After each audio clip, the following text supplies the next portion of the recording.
तो सबसे पहली बात, कई लोगों को ये लग रहा है कि शेयर बाजार आसान है क्योंकि इसमें पैसा जो है उसका अमाउंट कम लगाना है और घर बैठे मोबाइल पे, डेस्कटॉप पे आप 2 दूनी 4 करके कहीं ना कहीं पे पैसा लगा सकते हैं। ऐसा हरगिज़ नहीं है। जितने ध्यान से आप गाड़ियों के मॉडल का चयन करते हैं, डिस्काउंट ढूंढते हैं, कलर पसंद करते हैं, परिवार में बात करते हैं, पूरा ठोक पीटते हैं गाड़ी को टेस्ट ड्राइव करके, उतने ही ध्यान से आपको शेयर खरीदना चाहिए। घर में, मकान में वास्तु ढूंढा जाता है, अपने बजट पहले फिट है कि नहीं, फिर वास्तु देखा जाता है, फिर ये देखा जाता है कि उसमें आपको हर प्रकार की सुविधाएं हैं कि नहीं है, मंथली उसके लिए आपको कितना मेंटेनेंस देना है वो भी है, ईएमआई कितनी पड़ेगी ये भी। जब आप इन सब चीज़ों पे इतना ध्यान देते हैं तो शेयर हालांकि खरीदना आसान है। एक प्रकार से आप 1000 रुपये में भी शेयर खरीद सकते हैं, 5000 भी लगा सकते हैं, 5 लाख, 50 लाख, 5 करोड़ भी लगा सकते हैं। तो इन बातों को बहुत ध्यान से देखना चाहिए।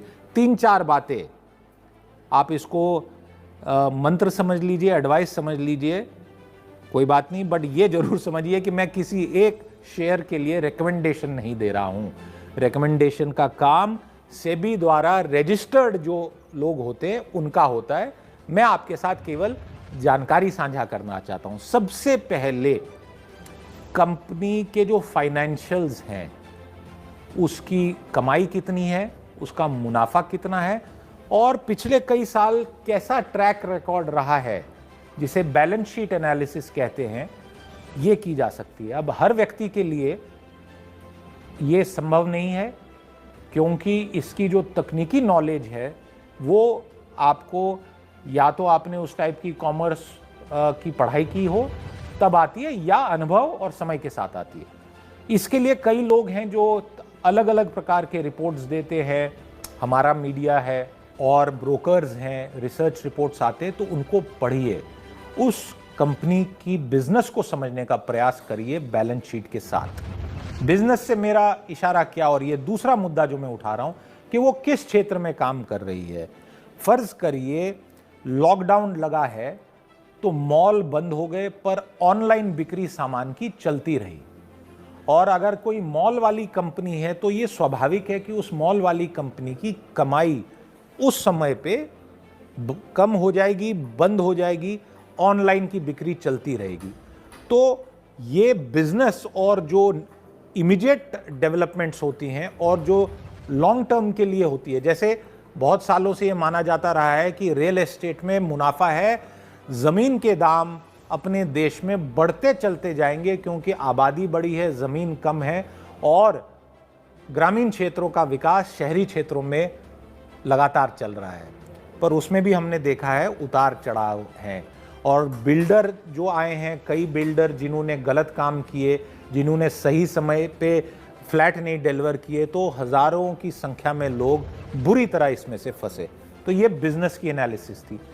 तीसरी जो बड़ी बात ध्यान में रखनी चाहिए, और ये थोड़ी सी हायर लेवल बात है, कि आप एक क्षेत्र में, यानी एक सेक्टर है, हमने रियल एस्टेट की एग्जाम्पल दी तो उसमें कई कंपनीज हैं जो लिस्टेड है।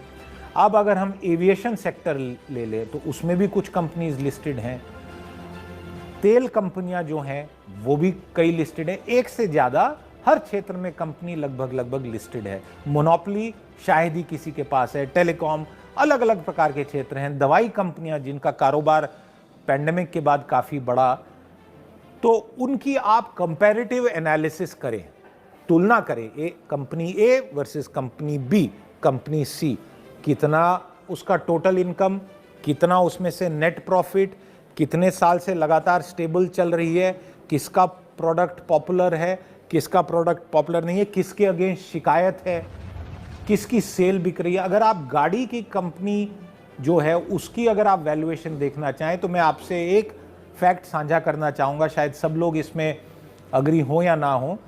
जिस गाड़ी का रीसेल वैल्यू ज़्यादा है 5 साल बाद, 7 साल बाद, तो उस गाड़ी को बनाने वाली कंपनी के शेयर्स में भी लॉन्ग टर्म वैल्यू है, अगर बाकी फैक्टर्स सेम रहें।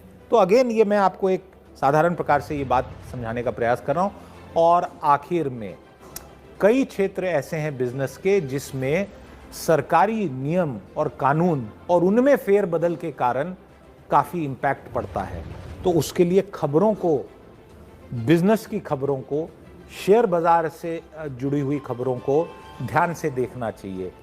मैंने ये आपको जो चीज़ें बताई हैं, ये केवल इन 3, 4, 5 चीज़ों से आप शेयर मार्केट के एक्सपर्ट बन जाएंगे, ऐसा नहीं है। आपको बहुत ज़्यादा प्रयास खुद से रिसर्च करने का, सीखने का, और आखिर में थोड़ा बहुत जोखिम है। अगर आप कमाना चाहते हैं और एफडी से ज़्यादा कमाना चाहते हैं, पीपीएफ से ज़्यादा कमाना चाहते हैं, देखिए मैंने आपसे एक वो वर्ड यूज़ किया लालच का, तो कुछ लोग इसको अन्यथा ले रहे होंगे, पर वो लालच शब्द मैं इस कॉन्टेक्स्ट में बोल रहा हूँ कि अगर आप 5%, 6%, 7%, 8% से सेटिस्फाइड नहीं हैं, 10, 15, 20, 25% रिटर्न चाह रहे हैं अपने पैसे पे, तो आपको थोड़ा जोखिम और रिस्क लेना पड़ेगा। और आखिर में आप में से कई लोगों ने क्रिप्टो करेंसी में भी अपना हाथ डाला होगा। आपको मैं एक डिफरेंस, और ये फिर कभी बात करेंगे कि क्रिप्टो करेंसी और शेयर बाजार में सबसे बड़ी फर्क क्या है। शेयर बाजार में नो योर कस्टमर का नियम बड़ा स्ट्रांग है। जैसे बैंक अकाउंट खोलने के लिए 4 दस्तावेज पूछते हैं, आधार भी मांगा जाता है। आज क्रिप्टो करेंसी में जो निवेश कर रहे हैं उनसे कोई खास केवाईसी नहीं हो रहा है, और कोई सरकारी केवाईसी तो है ही नहीं, क्योंकि कानून भी नहीं है इस इन्वेस्टमेंट को लेके। तो कई लोगों ने, और मुझे लोगों ने बोला, हमने 20,000 रुपये लगाए हैं, युवाओं ने लगाए हैं, और हमें कुछ महीने बाद 20 के 40 हो गए और हमने पैसा बेच के निकाला। तो ये बहुत बड़ा रिस्क है, क्योंकि इनमें वॉलेटिलिटी बहुत होती है, रोज उस वैल्यू में बहुत फेरबदल होती है। इसलिए ये क्रिप्टो करेंसी की एग्जाम्पल मैंने आपको इसलिए बताई कि वो आप कंपेयर कर सके। बहरहाल अगर आप पैसा लगा रहे हैं शेयर बाजार में, तो मैं आखिर में एक ही बात करना चाहूँगा, लालच बुरी बला है।